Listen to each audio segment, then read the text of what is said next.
Pangalawang paraan kung paano yumaman ay i-improve mo ang iyong skills. Sa mabilis na pagbabago ng ating mundo, dahil sa mga advanced na teknolohiya, mabilis na rin tayong mapag-iiwanan ng panahon kung hindi tayo nag-adapt sa pagbabago at nag-improve ng ating skills. Ika nga ng sinabi ni Stephen Covey, unless you're continually improving your skills, you're quickly becoming irrelevant.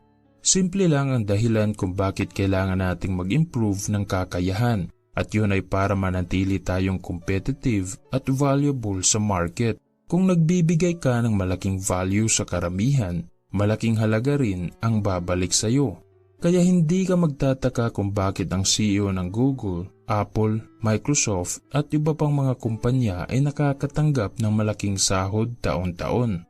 Kung gusto mong yumaman, kailangan mong maghanap ng paraan kung paano i-increase ang iyong income.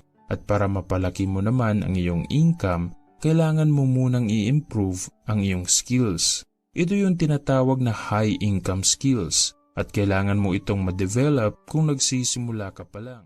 Kung nagtatrabaho ka ngayon, marami pang paraan kung paano mag-improve at maging valuable. Kung nagnenegosyo ka, kailangan mong pag-aralan ang pamamaraan sa pagpapatakbo ng isang matagumpay na negosyo. Kung self-employed ka naman, kailangan mo lang mag-focus at maglaan ng sapat na oras araw-araw para mag-improve sa iyong ginagawa.